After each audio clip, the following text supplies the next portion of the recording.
Biology, topic 2.1, cell structure, subcellular components. My name is Paulette Unger, and I teach at Christ Church Episcopal School in Greenville, South Carolina.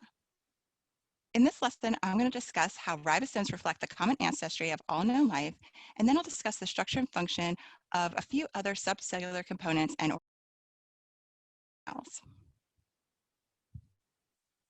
All living cells contain a genome and ribosomes, reflecting the common ancestry of all known life. So we have prokaryotic cell in figure 1 and a eukaryotic cell in figure 2. And the presence of these two components in all known life makes sense because all cells have to have mechanisms to store and pass along their genetic information and nucleic acids, and ribosomes work hand in hand to get this job done.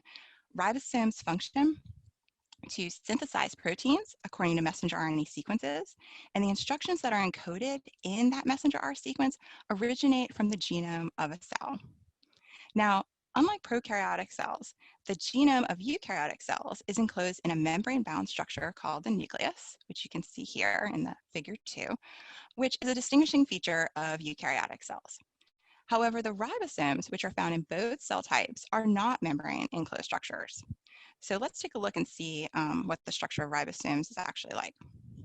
So ribosomes consist of two subunits, and you can see here in this image, it has a small subunit and a large subunit that come together.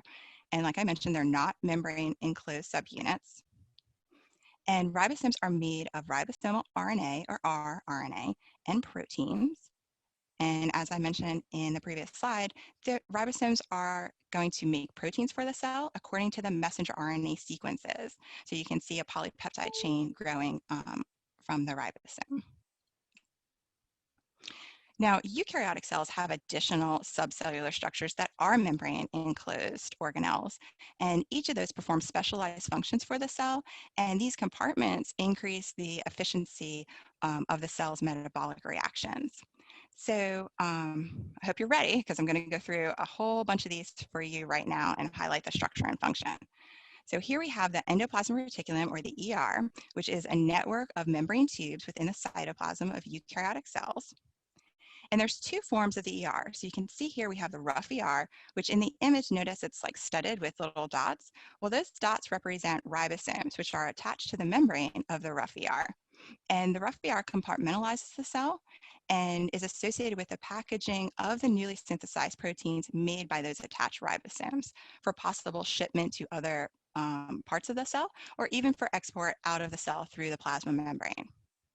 The other form of the cell is the smooth ER, and if you look at the picture, notice it doesn't have those little dots on it, and so the smooth ER does not have ribosomes attached to it, but functions include detoxification for the cell, so like detoxifying waste or drugs, and it also functions in making lipids for the cell.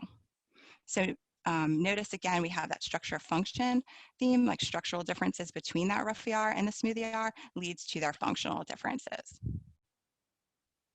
Next, we have here the Golgi complex, which is a series of flattened membrane sacs found in eukaryotic cells.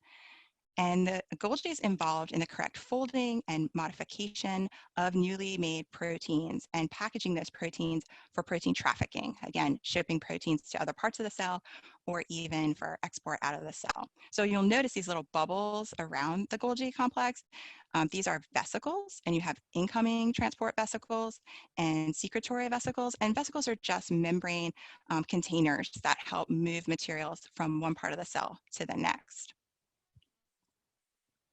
So I decided here to have a little fun with some Play-Doh and create a short stop motion video clip for you to let you see how the Golgi works in action. So it helps me a lot of times to see things in motion. So while you're watching this, you have a vesicle containing a protein. Look closely through the animation as the vesicle fuses with the Golgi membranes, and that protein bead like moves through the different membranes and the modification occurs. And you'll have a secretory vesicle coming out the other side, shipping it to the plasma membrane.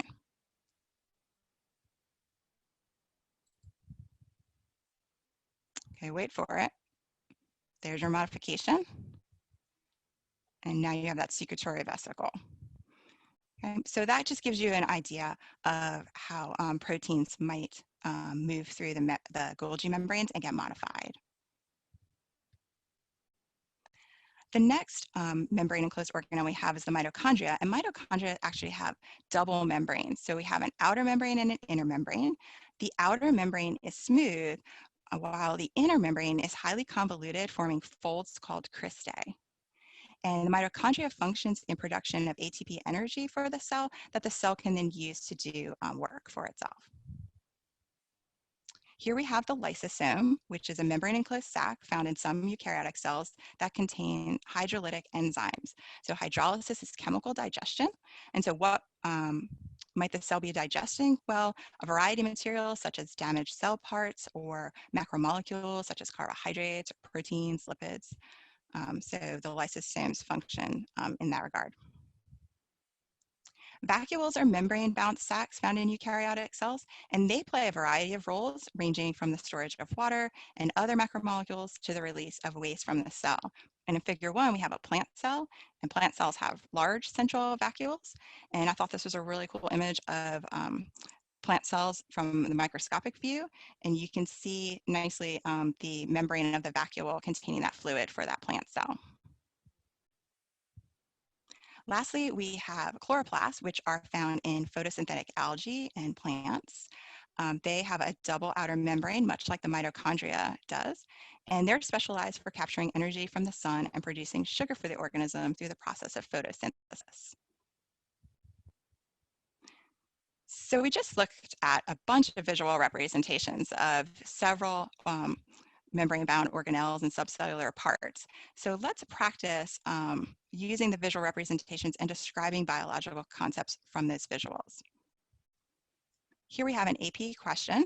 I'm going to ask you to pause the video, read the question, take a look at the picture of the cell, read the labels carefully, and select your best choice for an answer, and then press play, and we'll discuss it together. Okay, so let's see what you have. If you chose B, you are correct. So it says, which of the following best describes how these three structures indicated by arrows work together? Well, we have the rough ER, and the rough ER has ribosomes embedded in its membrane. So proteins are synthesized there, and the rough ER can ship those proteins in a vesicle to the Golgi, and the Golgi can modify those proteins, package them again in a vesicle for secretion from the cell or use from the cell. So choice B summarizes the relationship of those three best. In this case, to synthesize and isolate proteins for secretion or use for the cell.